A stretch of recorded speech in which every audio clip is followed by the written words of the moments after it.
Haleluya. Haleluya. Shalom. Silakan duduk ya, puji Tuhan. Ya. Shalom. Ya, selamat bertemu kembali bersama saya di tempat ini. Terima kasih kalau saya dipercayakan lagi untuk membawakan firman di tempat ini. Saya tahu kasih karunia Tuhan itu luar biasa bagi kita semua ya. Bagi saya, bagi keluarga saya, bagi kita semua, anak-anak kita, keluarga kita. Ya, kasih karunia Tuhan luar biasa yang melingkupi, memampukan kita.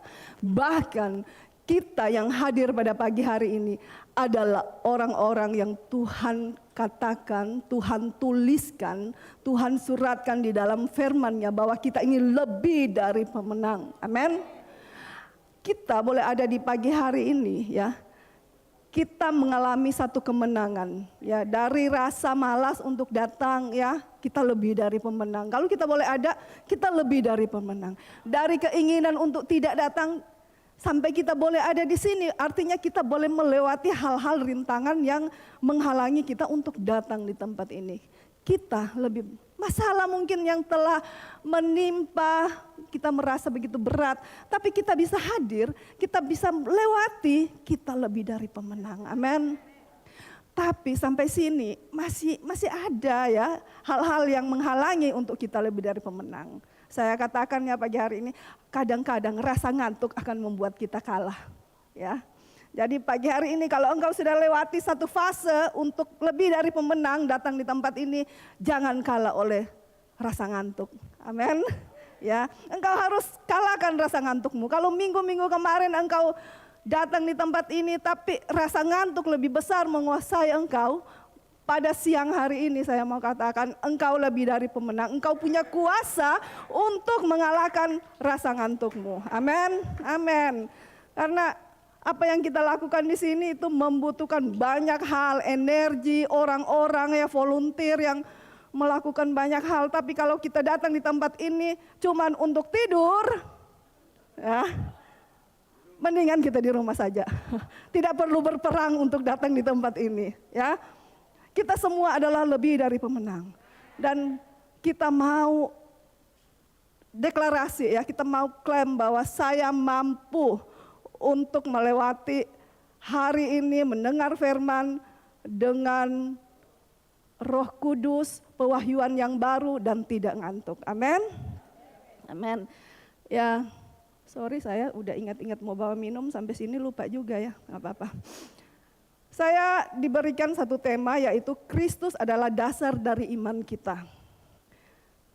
Ya, ada satu tema besar kita, yaitu di dalam Efesus 4 ayat 13 ya.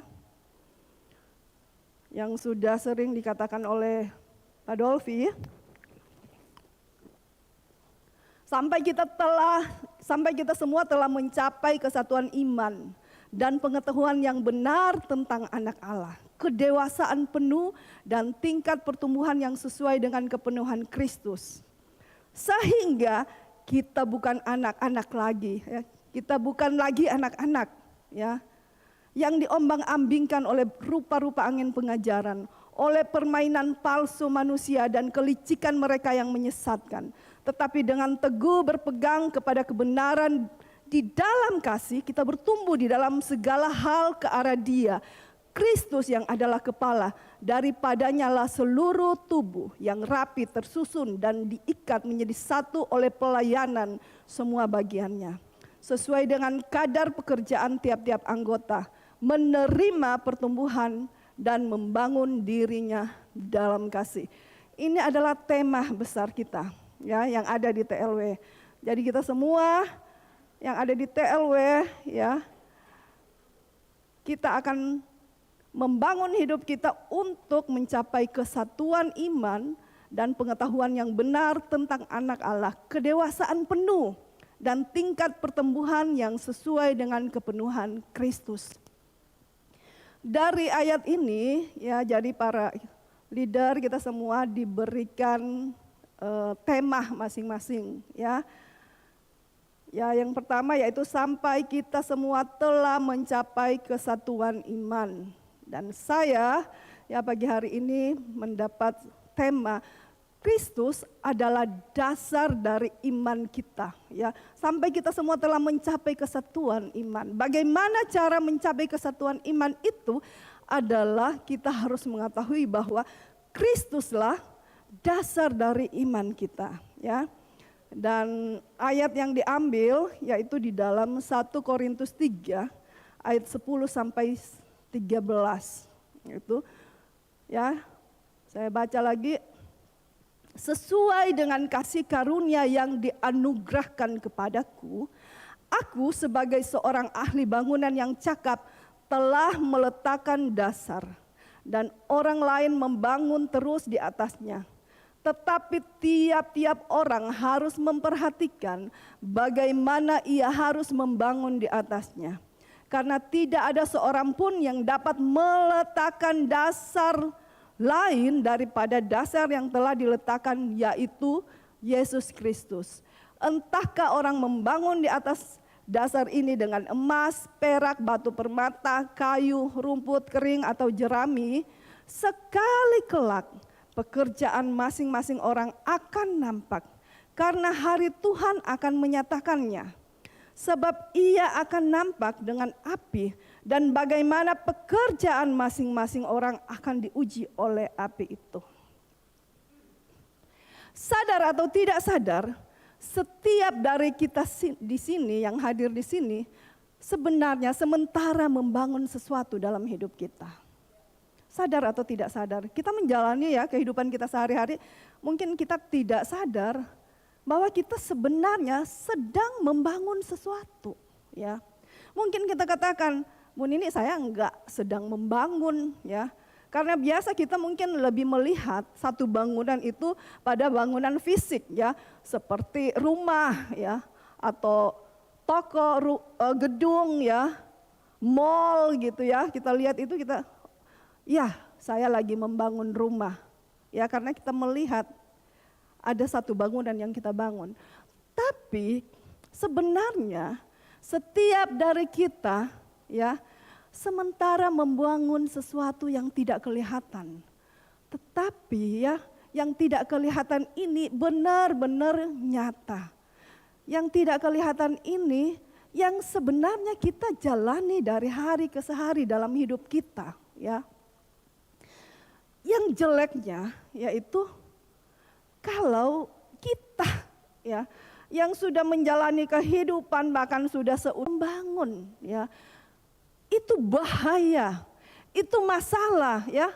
Kita menjalani kehidupan kita tanpa mengetahui bahwa kita sementara membangun hal-hal yang tidak kelihatan di dalam hidup ini, menjadi satu masalah paling besar yang akan mengakibatkan efek paling buruk dalam hidup kita. Ini dasarnya, ya. Kenapa kita menghadapi masalah-masalah besar, ya, di dalam hidup kita? Karena kita tidak pernah menyadari bahwa kita sementara membangun. Kalau kita menyadari bahwa kita sementara membangun bangunan yang tidak kelihatan, maka kita akan mempersiapkan diri kita dengan baik. Amin. Ada Tuhan Yesus katakan begini, kalau seorang yang mau membangun menara, dia akan duduk dan bikin hitung-hitungan. Ya, tapi kalau dia tidak tahu dia sementara membangun, dia akan tancap gas, ya. Wong, ya, tancap gas aja. Tanpa dasar pun dia bangun, ya, hidupnya. Atau dia sudah kasih dasar, tapi dasarnya salah. Ini pun bahaya, ya. Itulah sebabnya kita melihat di dalam kehidupan kita itu terlalu banyak masalah. Begitu, ya. Saya suka, ya, didatangin untuk dikonseling, untuk minta konseling, ya, kepada saya. Dan saya melihat ini kok kayak benang ruwet banget, ya, ruwet banget.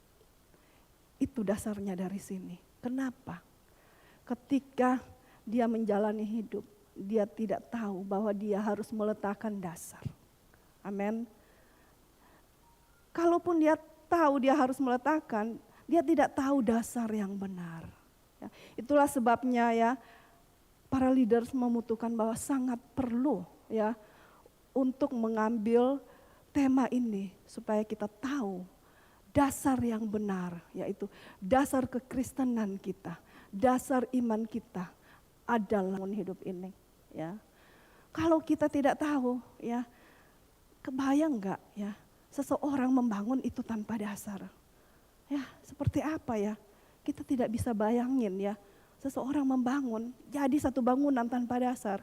Makanya ya itu masalah ya seperti benang kusut yang kalau dikonseling kepada saya juga saya pusing bagaimana untuk menyelesaikan ini. Tetapi kalau kita tahu meletakkan dasar yang benar. Wah, kalau dasarnya sudah benar, bersih ya, untuk membangun di atasnya pasti enak. Amin. Ya, ya. Saya harus balik ya ke sini. Jangan nanti sudah nggak tahu kemana ya. Iman adalah hal yang harus ada di dalam diri semua orang percaya. Karena iman adalah syarat untuk menerima keselamatan. Iman Kristen adalah pemberian Allah. Itu ada di Roma 12 ayat 3 bagian B. Yang adalah roh dapat menjadi nyata. Amin. Allah yang adalah roh dapat menjadi tubuh fisik. Ini dahsyat. Ya, ini satu kebenaran yang kita harus pegang, yang bisa kita pegang. Kalau Allah saja yang adalah roh bisa menjadi nyata di dalam alam fisik, maka segala janji-janjinya bisa nyata dalam hidup saya. Maka segala apa yang dia firmankan itu, berkat rohani itu dapat menjadi berkat fisik. Karena kita butuh berkat fisik, ya. Memang ya berkat rohani kita butuhkan, tetapi kita juga butuh berkat fisik, ya. Dan itulah yang mendasari iman kita. Kalau saja Allah yang adalah roh itu bisa menjadi fisik, maka Tuhan apa yang aku butuhkan akan datang dalam bentuk fisik dalam hidupku. Amin. Amin. Ini dahsyat, ini jadi rema, ini jadi pewahyuan kita simpan, ya. Ini jadi makanan, makan ini. Amin. Ya, saya lanjut di 1 Korintus 3 ayat 10.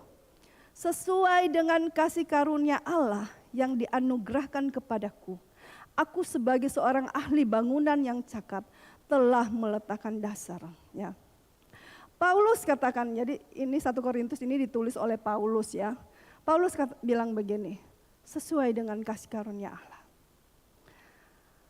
Aku sebagai seorang ahli bangunan yang cakap telah meletakkan dasar. Yang tadi saya katakan bahwa setiap dari kita, siapapun dari kita tanpa terkecuali sebenarnya kita sementara membangun. Ya, benar. Artinya apa? Artinya kita semua tukang bangunan. Benar? Kita semua tukang bangunan, kita harus sadar ini. Nah, Paulus katakan, aku adalah seorang ahli bangunan yang cakap. Kita bukan ahli bangunan yang cakap. Tapi kalau kita belajar kita bisa, ya, bisa. Amin. Terlebih dari itu Paulus katakan aku seorang ahli bangunan yang cakap, tapi itu oleh kasih karunia Allah. Kalau saat ini mungkin keadaanmu, kehidupanmu seperti benang kusut, ya. Kita bisa minta kasih karunia. Amin. Kasih karunia Allah akan turun dalam hidup kita dan memampukan kita untuk menjadi seorang ahli bangunan yang cakap. Amin. Kita tidak mampu dengan kekuatan kita, ya. Tanpa Tuhan apalah kita, ya. Tanpa Tuhan segala kekacauan akan terjadi dalam hidup kita. Tanpa kasih karunia-Nya, tanpa tuntunannya Roh Kudus, ya. Itulah sebabnya kita dalam hidup ini perlu kasih space, ya. Ada satu masalah atau ada satu keputusan apapun, jangan dulu bertindak. Kasih space supaya apa? Kasih karunia itu bekerja. Kasih karunia itu menuntun, ya.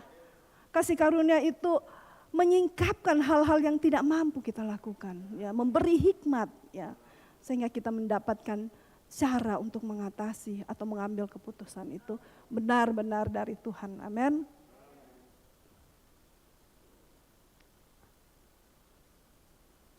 Ya, sebagaimana kasih karunia memberdayakan Paulus, kasih karunia itu pun akan memberdayakan kita.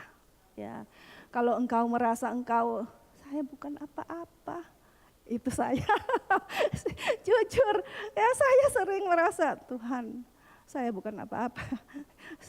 Sampai tadi pagi saya ngomong, tadi pagi apa tadi malam, saya ngomong sama iblis begini, hai iblis, aku orang bodoh dari kampung. Tapi Tuhan memilih orang bodoh untuk mempermalukan orang-orang bijaksana, untuk mempermalukan dunia ini. Amin.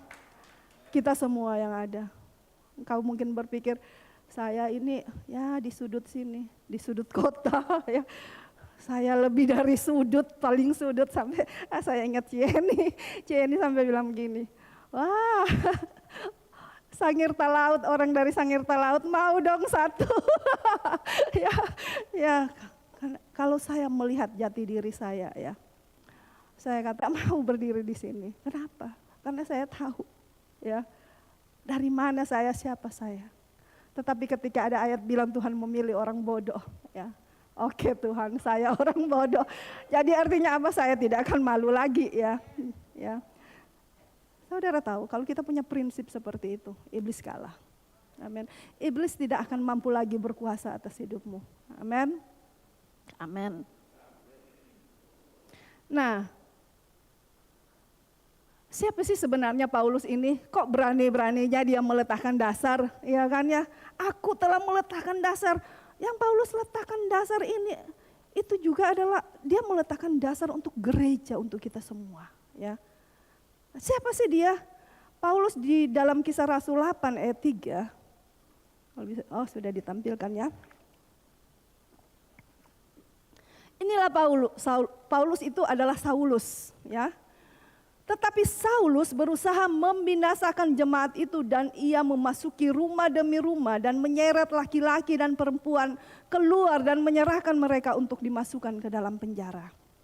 Selanjutnya ayat 2, dan meminta surat kuasa daripadanya. Mana sih?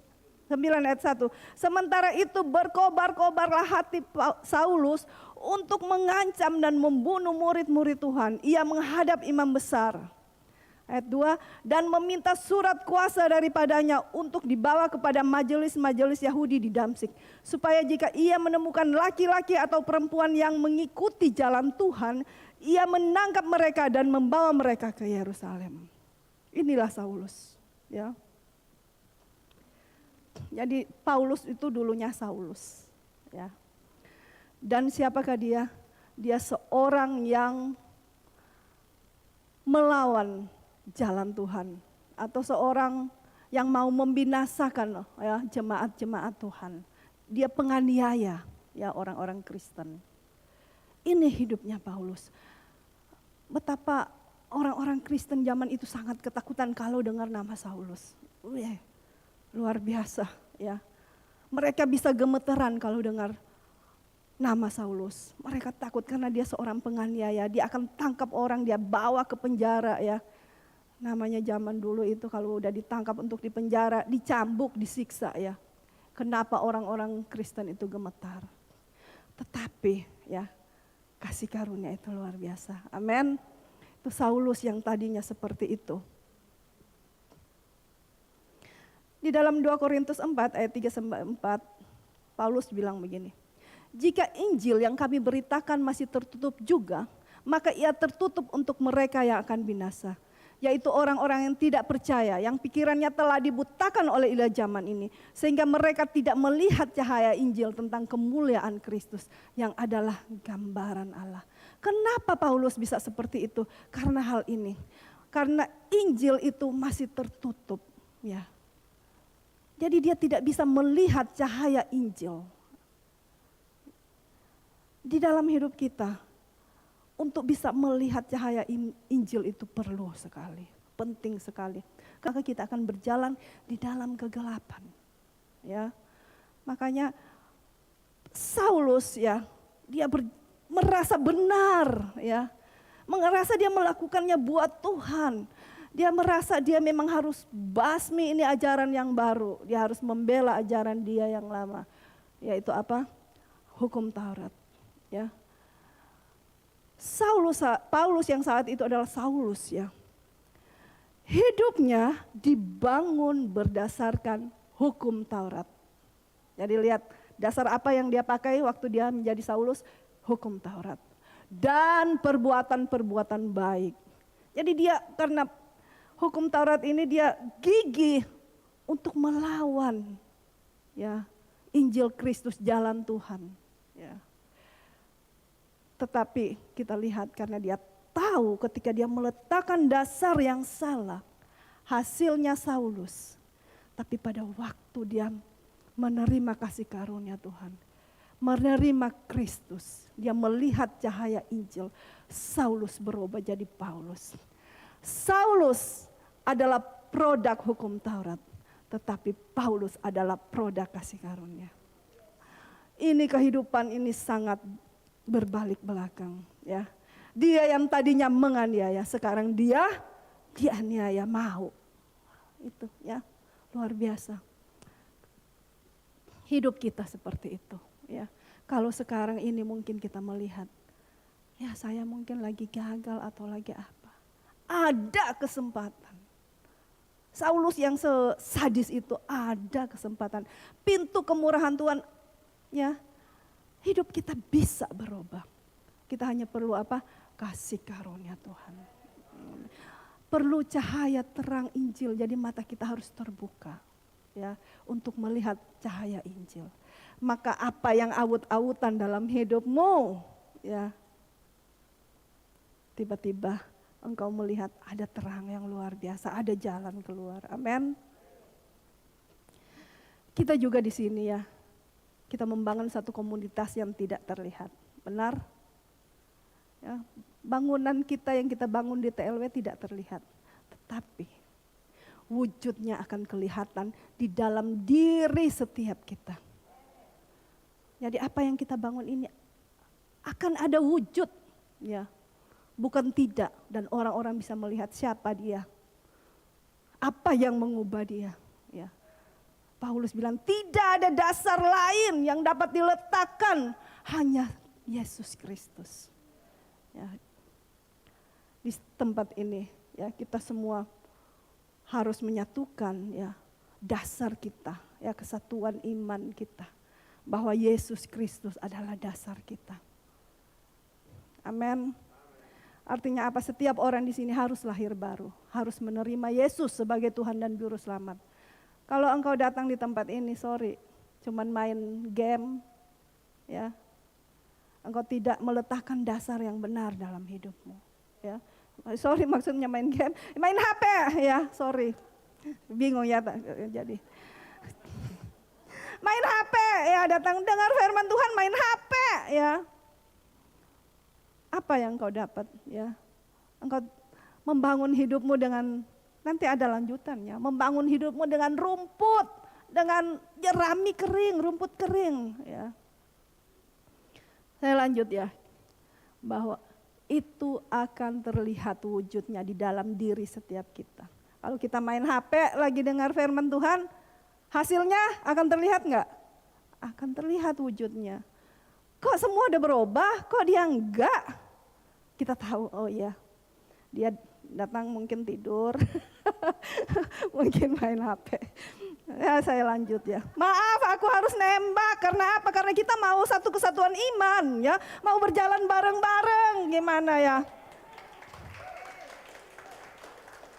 Mungkin bilang, oh kok Bu Nini sekarang nembak, mau nggak mau, karena satu kesatuan harus, ya. Jangan cuma satu yang maju, semua maju, ya, semua berubah, ya, oleh kasih karunia Tuhan.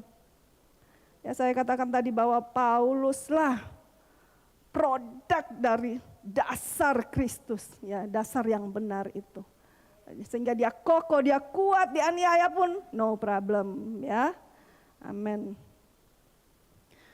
Iman kepada Allah menyenangkan Tuhan. Amin. Ya. Iman kepada Tuhan itu Tuhan senang. Kalau kita beriman pada hal-hal materi, keuangan atau apa, Tuhan sedih. Dia sudah mati, tapi kita masih khawatir cuma dengan hal-hal kecil. Sedih Tuhan, ya kan? Ya. Kalau kita masih khawatir, ya, untuk hal makan, minum, pakai, kita harus melihat firman Tuhan lagi. Apa yang salah dalam hidup saya? Ya. Yesus sudah mati. Ya, supaya kita tidak khawatir, ya. Kasihan Tuhan sedih. Tetapi kalau kita punya iman bahwa no problem, ya, hari demi hari tidak masalah, ya. Iman menyenangkan Tuhan. Amin. Oleh dasar iman kepada Kristus inilah yang akan membuat kita memiliki janji-janji Allah. Kenapa kita memiliki janji-janji Allah? Karena kita punya dasar yang benar, yaitu dasarnya Yesus Kristus. Kalau kita dasarnya perbuatan, koneksinya putus ya, koneksinya salah ya. Kita hanya bisa terkoneksi dengan berkat-berkat Tuhan, dengan janji-janji Tuhan, dengan semua hal dari Tuhan, semua hal rohani. Kalau fondasinya benar, maka koneksinya pun akan benar. Ya, amin. Dan yang tadi ya, iman kepada Kristus yaitu percaya kepada Yesus menjadikan Dia Tuhan dan Juru Selamat.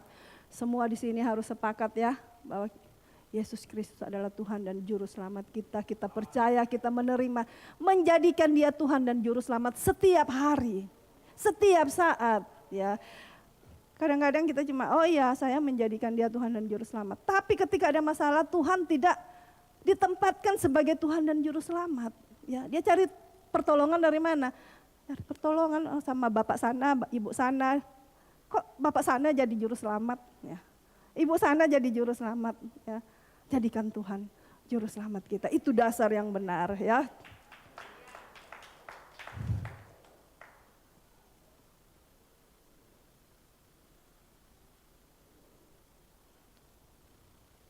Nah, kadang-kadang ya ada satu hal yang sering dihadapi oleh orang Kristen, ya yang sering saya temukan.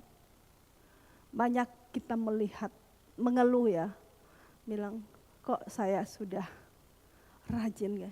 Ada seseorang ya yang bilang kepada saya sudah rajin beribadah.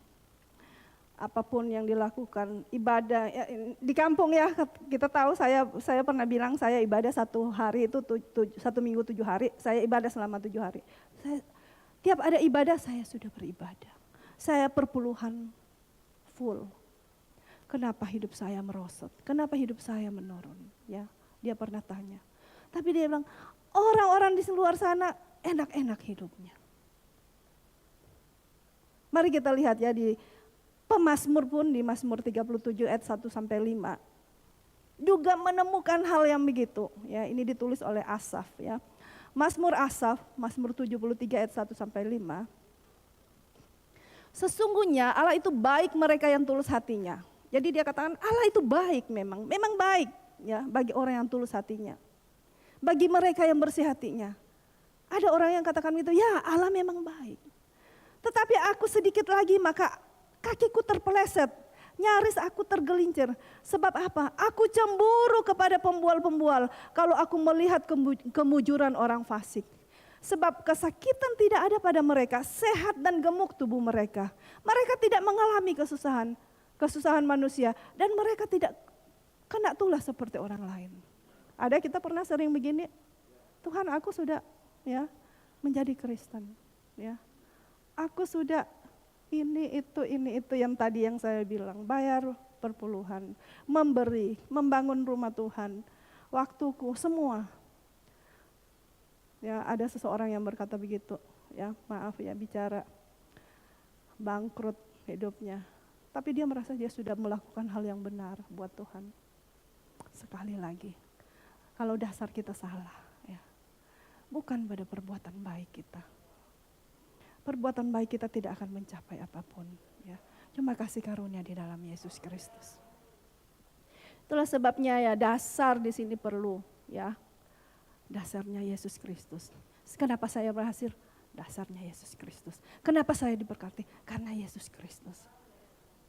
Kalau kita sudah berbuat semua-semua, kita pada saatnya kita akan lelah dan Pemazmur bilang aku mau tergelincir ya. Kita mungkin seperti itu, ya, tapi Tuhan tidak mau kita begitu. Itulah sebabnya kita belajar yang benar di sini ya, amin. Ayat 16-17 bilang begini, tetapi ketika aku bermaksud untuk mengetahuinya, hal itu menjadi kesulitan di mataku. Ya, waktu dia mau menyelidiki, banyak ya orang Kristen yang anak Tuhan yang mau menyelidiki hal ini dan dia merasa ini menjadi kesulitan. Bahkan mungkin dia bawa ke orang untuk konseling, kenapa mereka hidupnya baik, saya hidup benar kok begini hidup saya. Dia konseling, yang mengkonseling juga nggak bisa jawab ya, kan bingung juga ya, iya ya kenapa ya, Karena sama-sama berpikir pada perbuatan. Ya. Kalau semua punya konsep yang sama bahwa perbuatan baik kita yang menyelamatkan, yang membuat kita menerima berkat, yang membuat kita sehat. Yang dikonseling dan mengkonseling nggak bisa menemukan jawaban, itu menjadi kesulitan. Pemasmur bilang, ini menjadi kesulitan di mataku. Tetapi sampai aku masuk ke dalam tempat kudus Allah dan memperhatikan kesudahan mereka. Sampai satu saat, kalau kita mengerti kebenaran-kebenaran di dalam Tuhan, maka apa? Karena orang-orang cuma melihat awal yang baik ya. Wah, sehat mereka, kaya mereka. Mereka belum sampai pada akhir ya. Salah pakai kacamata dia ya, karena apa juga? Dia melihat fokus kepada hal-hal jasmani. Dia punya mobil. Cepat sekali, udah ganti lagi mobilnya. Rumahnya 2, aku kontrak. Ya, kenapa? Fokus kepada hal-hal jasmani. Membangun hidup dengan hal-hal jasmani. Menaruh dasar ke gereja supaya apa? Supaya diberkati Tuhan bisa beli rumah. Salah. Gak bisa engkau beli rumah dengan rajin ke gereja. Ya. Tapi itu kenyataan ya pada praktek yang ada di dalam kekristenan ya. Amin. Ini nanti kita mencapai kesatuan iman dari hal-hal kecil ya. Tetapi besar itu ya. Nah, dasar akan menentukan hasil akhir. Amin.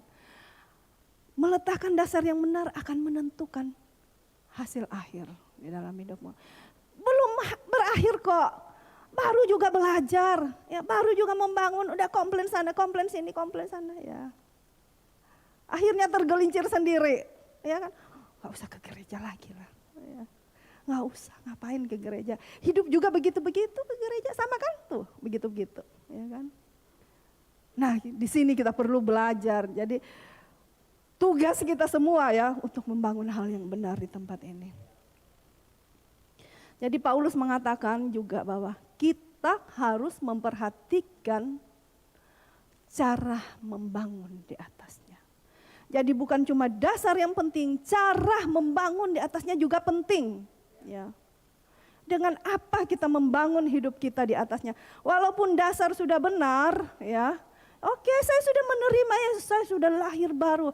Saya sudah benar-benar melakukan apa yang firman suruh lakukan. Ya.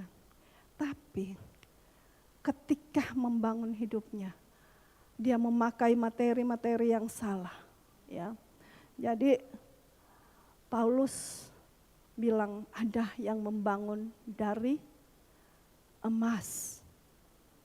Ada yang membangun dari perak. Ada yang membangun dari batu permata. Tapi kasiannya ya, menyedihkannya, ada yang membangun dari apa? Kayu, rumput kering, jerami. Kadang-kadang kayu ya masih enak lah ya kita lihat secara jasmani ya. Penampakan kalau kita bangun rumah dari kayu ya, mungkin wah bagus ya, benar ya rumah dari kayu. Rumah Manado. Bangun rumah dari kayu, makanya mungkin orang yang kelihatan, wah tuh indah kelihatannya. Hari ini bawa mobil apa, besoknya ke luar negeri ya mungkin. Tapi kalau masih dari kayu masih kelihatan indah sih. Tapi tetap akan terbakar. Ya. Lebih menyedihkan lagi kalau bangunnya dari rumput kering, jerami. Perhatikan. Paulus katakan perhatikan bagaimana cara engkau membangun. Materi apa yang engkau pakai untuk membangun hidupmu. Ini sangat menentukan juga. Ya. Kenapa? Kalau seseorang membangun hidupnya dari rumput kering. Dari kayu, rumput kering, jerami. Yang saya katakan tadi ya, bahwa hal-hal rohani itu, hal-hal jasmani itu akan semakin merosot, tidak kekal. Merosot ya, kalau orang sudah membangun dari kayu, lama-lama jadi rumput kering, lama-lama jadi jerami loh. Ya. Dan kalau seseorang membangun hidupnya dari rumput kering, hal-hal jasmani ya, seperti yang tadi saya katakan, supaya bisa beli mobil, supaya bisa apa ya gitu hidupnya. Maka bahkan ya membangun hidupnya dari keegoisan ya, hal-hal daging ya, kemarahan, egois ya, selalu paling banyak egois, iri hati ya. Egois, yang penting udah lu apalagi di rumah tangga, di dalam keluarga ya, nggak mau tahu, pokoknya kamu harus dengar ini pendapat mama, ini pendapat papa, ini ya. Kalau sudah begini kita harus sadar bahwa kita sementara membangun dari rumput kering jerami, akan terbakar ya. Karena api ujian kata ya, kalau kita baca terus, saya nggak usah baca nanti tambah panjang. Api ujian akan mendampakkannya ya. Ketika api datang ya, kalau emas dia akan tetap emas, malah tambah murni ya. Tapi kalau rumput kering kebakar. Bahkan kalau namanya rumput kering, belum ada api sudah kebakar. Benar nggak? Belum ada api sudah tersinggung, dia belum disinggung, belum disentuh, sudah tersinggung. Ya, kenapa? Kalau kita seperti ini kita harus sadar bahwa saya ternyata sementara membangun dari kedagingan. Nah, kedagingan ini harus diberesin di tempat ini. Bukan cuma ke sana 1, ke sini 5. Saya juga ya harus membereskan kedagingan. Ya. Kalau nggak mau tersinggung, nggak mau gampang sakit hati. Kenapa? Kalau rumput belum disentuh udah kebakar. Kamu kenapa? Nggak tahu, saya nggak tahu. Dia marah banget loh sama kamu. Itu belum kesentuh udah kebakar orangnya. Kenapa? Ini karena rumput kering. Ya, udah rumput kering lagi. Ya. Belum kena puntung, kena matahari aja kebakar. Banyak kan kebakaran gitu ya, kebakaran hutan. Dari matahari aja. Dari hal-hal yang menghidupkan padahal matahari, ya kan? Tapi bisa kebakar. Kadang-kadang firman Tuhan menghidupkan pun tersinggung, kebakar dia. Haleluya. Ya, kan matahari memberikan kehidupan harusnya, benar? Firman Allah memberikan kehidupan, tapi sudah terbakar, ya sudah tersinggung. Tetapi puji Tuhan, buat kita masih ada pilihan. Ya. Ada materi yang lain. Yaitu apa? Emas, perak, permata. Amin. Kasihan loh kalau kita di dalam rumah kita bangun yang jenisnya yang tadi, ya. Anak-anak dibangun dengan omelan, ya. Suami dibangun omelan, istri dibangun dengan omelan, ya. Kita tidak sadar kan? Kita sementara membangun anak-anak, bahkan kehidupan anak-anak pun kita bangun, ya, tanpa sadar. Kebakar hidup mereka, baru marah-marah. Kenapa kamu? Kenapa suami? Kenapa istri? Padahal apa? Dirinya sendiri juga mengambil bagian untuk membangun dengan ya hal-hal yang tidak berguna. Kita bangun hidup kita dengan hal-hal yang dari emas, dari perak, dari batu permata. Ini luar biasa. Kau tahu emas? Ketika emas itu dikasih api, dibakar, dia tambah murni. Wah, kalau kita semua di sini dibakar, tambah murni. Wah, siapa dia? Pasti orang, siapa dia? Ada apa di balik dia? Ya, orang pengen tahu. Ya. Semakin dibakar, ya, semakin mungkin kita kena sentuh orang kasihnya semakin timbul. Amin. Semakin dibakar, kesabarannya makin muncul. Kerendahan hatinya makin muncul. Makin suka memberi. Wah, senang deh. Haleluya. Ya. Kok dia makin dibakar? Padahal dia udah ngomong-ngomong. Oh, aku tahu jenis apa yang ada pada orang ini. Jenis apa yang dibangun oleh orang ini. Amin. Kemuliaan Tuhan makin memancar. Ya. Kalau belum apa-apa udah. Dia tadi. Minggu depan saya nggak mau lagi TLW. Aduh, susah. Orang-orang. Ya. Tapi kalau kita mau belajar Memang panas sih di TLW, sakit sih, tapi aku jadi emas murni, no problem. Bisa tiba-tiba, Pak, kok Papa sekarang jadi penuh kasih ya? Kok lembut sekali ya? Ya ada seseorang suka bilang begini sama saya ya. Kok saya suka tanya, kok kamu sekarang gak stres? Dulu kamu stres berat. Buat apa saya sudah ikut di TLW 4 tahun loh saya di TLW. Sampai suami saya suka bilang gini, loh sudah di TLW 4 tahun. Oh iya ya. Nah dia suka bilang sama saya, buat apa saya di TLW 4 tahun kalau saya masih stres. Suami istri saling mengingatkan, khotbah di TLW bilang apa? Ya, puji Tuhan ya, puji Tuhan. Kalau istri, suami juga, udah kan gua udah bilang tadi, lu gak denger sih, salah sendiri. Tapi kalau bilang, khotbah di TLW apa sih tadi mah? Puji Tuhan ya, luar biasa. Emasnya mulai ya, pasir-pasir mungkin gak apa-apa, berdulang ya. Emasnya mungkin masih pasir-pasir, no problem, tapi yang penting udah mulai emas. Jangan yang tadi, yang kayu, yang jerami, yang rumput kering, terus-terus hidup. Kasihan hidupmu, kasihan anak-anakmu, kau tidak bisa keluar dari masalah. Ya, hatimu harus mulai lapang, ya, mulai terbuka. Ya, kepada firman, kepada teguran orang-orang. Kalau ditegur jangan langsung tersinggung. Harus mulai lapang muka, oh iya saya salah ya. Supaya apa? Supaya emasnya mulai keluar dalam hidup kita. Amin.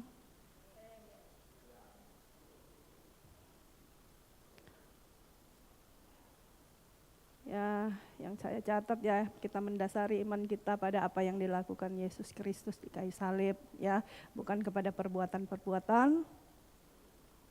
Ya materinya, materi yang emas itu semua adalah firman Tuhan. Ya, jadi kita harus hidup membangun dari apa kata firman, dari apa yang Yesus lakukan di kayu salib, bukan dari apa yang saya. Kalau udah mulai saya, itu sudah salah fokus. Egois dan egois. Ya, benar nggak? Kalau udah saya, itu udah egois. Tapi kalau udah mulai mengutamakan istri, mengutamakan suami, ya kan? Orang yang nggak egois begitu kan? Ya, amin. Ya, mah kamu ke TLW, walaupun cuma pasir-pasir udah mulai keluar emasnya, puji Tuhan. Ya, progres dong Pak, ya kan? Nah, anak-anak juga ya, amin. Mendasari hidup kita, kekristenan kita itu di dalam Kristus. Bahkan buat anak-anak muda yang mau merit ya, saya mau pesan, harus benar-benar tahu ya. Karena saya menemukan masalah paling banyak di dalam pernikahan. Ya. Harus tahu dasarnya. Untuk apa saya harus merit? Apakah saya mendapat dari Tuhan? Dan benarkah laki-laki itu? Ya. Firman Tuhan bilang apa? Ya. Saya harus kawin kalau kita mendasarinya. Karena saya sudah mulai tua. Itu dasar yang salah. Tunda dulu. Jangan kawin dulu. Kasih space buat Tuhan. Tuhan aku tambah tua kalau kasih space. Gak apa-apa. Ya. Saya ingat teman-teman saya semua sudah kawin. Saya paling lama merit dari semua teman-teman. Namanya orang di kampung ya, lulus sekolah merit. Ya. Saya umur 30 baru merit. Tapi saya bersyukur, kenapa? Karena saya kasih space buat Tuhan. Ya. Untuk membawa. Coba kalau saya udah mulai tua, saya harus kawin. Siapa saja melamar saya, kawin. Bahaya. Entah saya di mana saya saat ini, anta beranta. Tapi saya kasih space buat Tuhan. Buat dia berbicara, buat dia menuntut. Buat dia memberikan damai sejahtera. Dan mendatangkan seorang Dolphy. Haleluya. Haleluya. Puji Tuhan ya, anak-anak muda penting sekali. Penting, karena keputusan seorang anak yang baru lulus SMA ya. Nah, saya ada pengalaman sedikit ya. Ada pengalaman sedikit keputusan seorang anak yang baru lulus SMA itu kuliah ya. Itu sangat rentan ya, sangat labil ya. Maka bangunlah dulu hidupmu di atas dasar yang paling suci, yang paling benar ya. Supaya apa? supaya engkau tidak akan masuk dari masalah yang satu ke masalah yang lain, aduh berat. Ada orang bilang gini, hidup ini sudah pahit, kehidupan itu sudah pahit, jangan minum kopi pahit. Ya. Jangan sampai ya engkau memasukkan kepahitan dalam hidupmu. Bagaimana supaya hidupmu manis? Rajin baca Alkitab. Rajin baca Alkitab itu bukan salah satu syarat atau bukan salah satu beban ya. Banyak orang menjadi beban. Tapi saya lagi mau membangun hidup saya. Jadi saya harus baca Alkitab. Alkitab itu adalah blueprint kehidupan. Ya. Jadi bagaimana engkau melihat hidupmu, itu kamu harus baca di Alkitab. Ya. Supaya saya bisa membangun hidup dengan baik. Janji Tuhan adalah janji yang murni. Bagaikan perak yang teruji. 7 kali dimurnikan dalam dapur peleburan. Nah, perak itu melambangkan janji Tuhan atau firman Tuhan. Murni ya. Firman Tuhan itu murni, janji Tuhan itu murni. Ini yang harus kita bangun dalam hidup kita. Amin. Kita mengambil janjinya untuk membangun dalam hidup kita. Yang saya katakan tadi ya, semakin merosok material dari kayu, jangan ambil ya. Jangan ambil hal-hal yang membuat hidupmu makin hancur. Spekulasi di dalam hidup ini jangan lakukan ya. Saya mau tutup dengan ya, milikilah fondasi yang benar dalam seluruh aspek kehidupan kita ya. Perlu memiliki fondasi dasar yang benar, bukan untuk bergereja ya. Bukan untuk pelayanan, bukan, tapi semua di seluruh aspek. Bangun bisnis, Kristus harus jadi dasar. Saya membangun bisnis supaya saya juga bisa melayani Tuhan dengan apa yang Tuhan berkati dalam hidup saya. Ya. Saya membangun bisnis ini karena Tuhan yang suruh, berarti ada maksud dan rencana Tuhan. Ya. Kalau bangun bisnis untuk saya bisa beli mobil, saya bisa beli rumah, kamu akan kecewa. Ya. Tapi kalau kita bangun dasarnya sesuatu apapun yang kita bangun, Kristus, kita akan bertanya lagi, Tuhan, sekarang keadaannya seperti ini. Bagaimana caranya saya menyelesaikan? Ya, bagaimana selanjutnya? Dan saya tidak mau khawatir karena Kristuslah yang bertanggung jawab untuk hidup saya. Amin.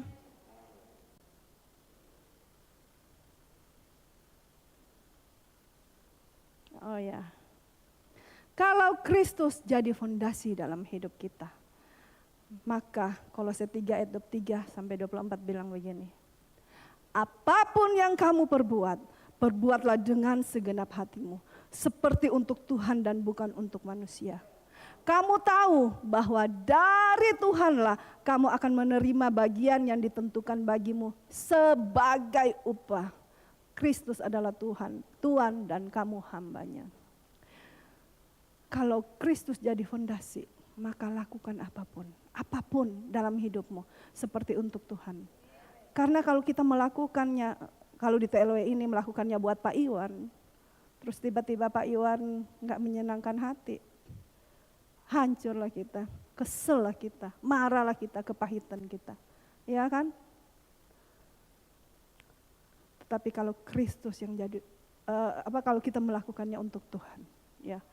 Pak Iwan bisa kecewakan saya, Pak Dolfi bisa kecewakan saya, Pak Sugianto bisa Cieni bisa kecewakan saya. Tetapi no problem, saya melakukannya untuk Tuhan. Dan upah yang kita terima dari Tuhan. Jangan harapkan upah yang kita terima kalau kita melakukan sesuatu di sini. Biar Pak Dolfi lihat saya dan mengerti bahwa saya lagi butuh uang. Jangan, ya. Jangan. Engkau akan kecewa, engkau akan mundur. Tapi saya lakukan ini buat Tuhan. Saya akan terima dari upahnya dari Tuhan. Saya nggak peduli. Saya lakukan ini. No problem, ya. Saya berurusan dengan Tuhan mengenai upah. Amin. Jangan harapin upah dari manusia. Kecewa. Semakin engkau berharap pada seorang manusia, semakin engkau kecewa. Makanya saya ya waktu menikah, saya nggak punya pengharapan apapun, ekspektasi yang berlebihan dari Dolfi. Makanya dia katakan dikasih 20.000 saya diam. Dimarah-marahin saya diem. 20.000 satu minggu Jenny. Jenny kan nggak ada minggu kemarin, jadi nggak dengar khotbahnya. 20.000 satu minggu saya diem. Kenapa? Karena saya tidak punya ekspektasi apapun dari dia. Saya punya ekspektasi dari Tuhan. Ya.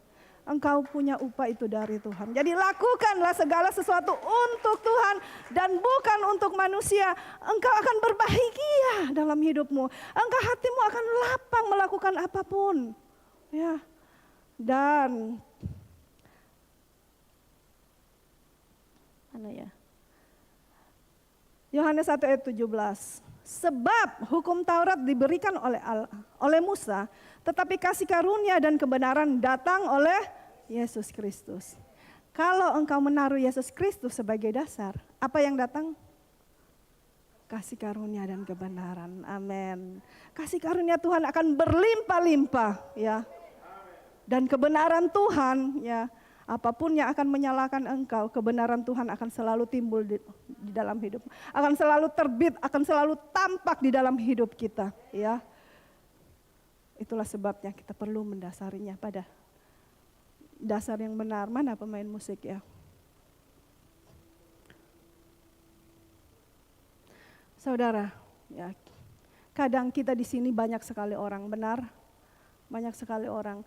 Dan orang-orang di sini mungkin ya ada di antara kita yang sementara membangun hidupnya itu dari rumput-rumput, dari jerami-jerami. Ya, mudah kebakar, ya. Kadang-kadang ya seseorang datang dia ya yang mudah kebakar, mudah tersinggung. Ketemu seseorang juga yang mudah kebakar, mudah tersinggung. Terbakarlah dua-duanya. Makanya kita perlu di sini untuk merendahkan hati. Saya mau belajar Tuhan di sini. Ya. Engkau sudah bawa saya segitu jauh. Engkau sudah bawa saya ke tempat ini. Saya tidak mau lewatkan apapun. Engkau ada di musimnya Tuhan. Tuhan punya rancangan yang besar buat kita semua. Dia adalah Allah. Dia perencana yang ajaib. Masakan dia punya rencana yang kecil atas hidup kita? Dia punya rencana yang besar dalam hidup kita. Siapapun kita, Tuhan punya rancangan yang luar biasa melalui kita semua di tempat ini. Ya, kita harus melapangkan hati kita. Mungkin orang-orang di samping kita mudah terbakar. Tetapi ayo, orang yang mudah terbakar di samping kita, harusnya kita akan keluarkan apa yang namanya emas murni dalam hidup kita. Kita bisa lebih sabar. Oke. Jangan cuma oke, senyum. Ya, lo kurang ajar bener ya. Enggak ya. Tapi dengan hati yang tulus. Iya, enggak apa-apa kok, enggak apa-apa ya. Sabar ya, enggak apa-apa. Ya, kita melayani satu dengan yang lain di tempat ini. Kalau orang-orang yang mudah kebakar, kita ya yang sudah dengar firman ini, oke, saya akan layani engkau, ya, saya akan menjadi sangat sabar dengan engkau. Jangan sampai orang yang mudah kebakar pergi dari tempat ini. Nanti kita tidak bisa mengubah hidup mereka. Amin. Ya, kita harus berbesar hati ya. Semua kita yang ada di tempat ini harus berbesar hati ya untuk menerima, karena orang-orang akan datang di tempat ini. Banyak orang yang akan datang. Ya. Dan kita mau supaya semua orang berubah.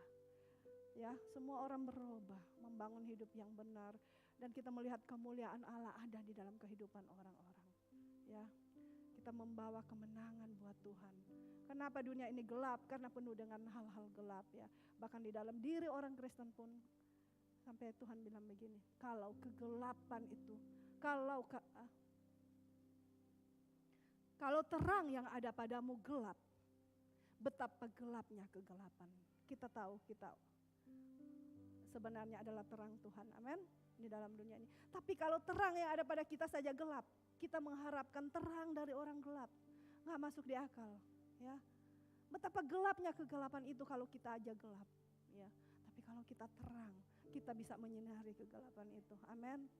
Ya, bagaimana kita kalau ketika kita jadi emas murni, ketika kita membangun dengan emas ya di dasar dan bangunan yang benar, maka aliran-aliran kehidupan itu akan keluar dari hidup kita. Maka terang kita akan semakin bercahaya. Amin. Amin. Nyanyi satu lagu ya.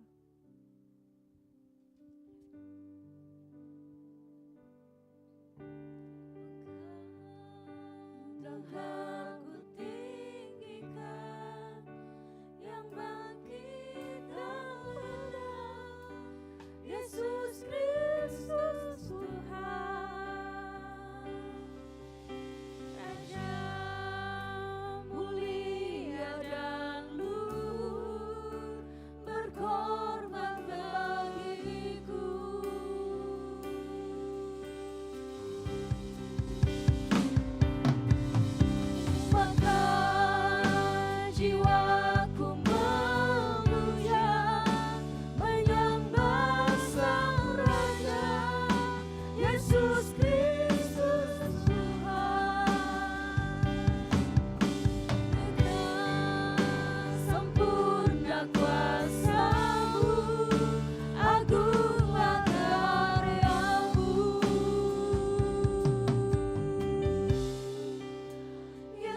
Sembah Dia, sembah. Dan kemuliaan, sembah Dia. Muliakan Tuhan. Imam besar maha agung, Kaulah pemilik hidupku, Yesus Kristus Tuhan.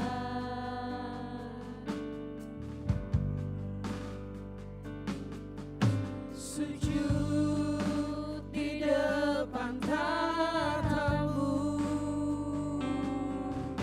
taklukkan seluruh hidupku, dalam tanganmu penebus, Yesus Kristus Tuhan.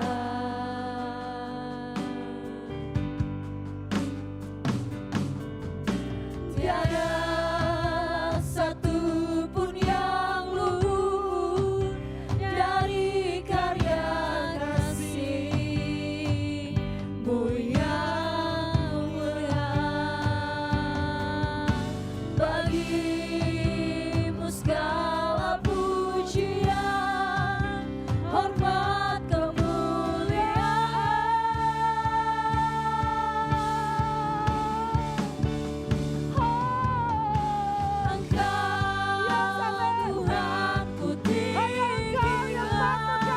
yang bangkit dan menang, Yesus Kristus Tuhan. Raja mulia dan luhur, berkorban bagiku.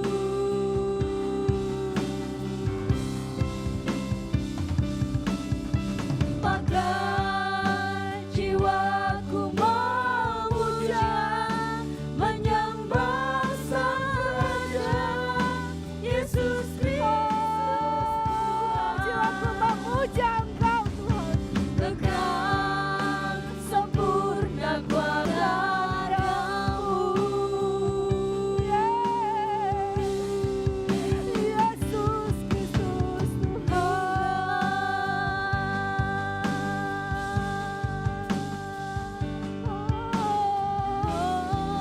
Sembah Dia, sembah Dia. Suara mata kaya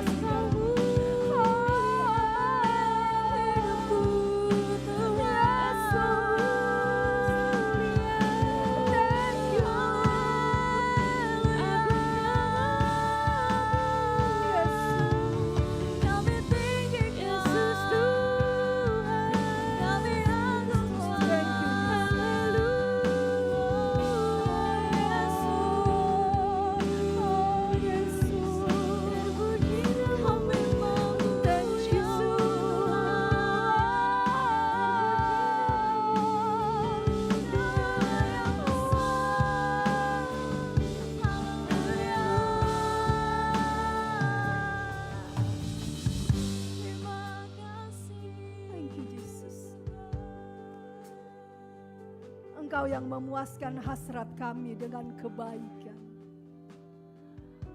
Engkau yang tidak pernah menyembunyikan kebaikan-Mu dari kami Tuhan. Bahkan Engkau mau Tuhan, untuk kami dapat meraih semua kasih karunia-Mu menjadi milik bagian kami. Warisan-warisan kami di dalam Engkau Tuhan.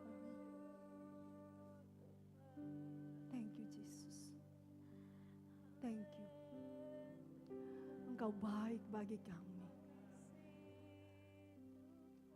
Kami tahu Tuhan, ada yang Engkau mau lakukan di dalam hidup kami melalui keberadaan kami di tempat ini Tuhan. Supaya kami dapat membangun hidup kami dengan benar Tuhan. Karena segala sesuatu telah Engkau siapkan untuk kami. Engkau telah menyediakan segala sesuatu yang berguna untuk hidup yang saleh. Tetapi Tuhan, kadang-kadang mata kami tidak bisa melihat cahaya Injil yang Engkau maksudkan dalam hidup kami. Itulah sebabnya Tuhan, Biarlah mata rohani kami terbuka Tuhan. Mata hati kami menjadi celik Tuhan. Sehingga kami bisa melihat betapa baiknya Tuhan dalam hidup kami. Tidak ada ketidakbaikan dalam hidup-Mu Tuhan. Betapa Engkau menginginkan kami Tuhan hidup dari kemenangan yang satu kepada kemenangan yang lain. Biarlah Tuhan, pikiran kami, pembaharuan pola pikir kami Tuhan. Dari hari ke hari semakin Tuhan menyatakan kemuliaan Allah. Sehingga kami seperti emas murni Tuhan. Yang semakin dimurnikan, semakin dimurnikan. Semakin mengasihi, semakin sabar, semakin rendah hati. Penuh dengan kebaikan memancar dari kehidupan kami. Kemuliaan Tuhan dinyatakan lewat hidup kami. Kami mengucap syukur. Semua kami di sini adalah orang-orang yang berkenan kepada Tuhan. Dan diberkati oleh Tuhan dengan berkat yang berlimpah-limpah. Kekayaan kemuliaan Tuhan adalah milik kami. Dan itu tidak akan kami lepaskan Tuhan.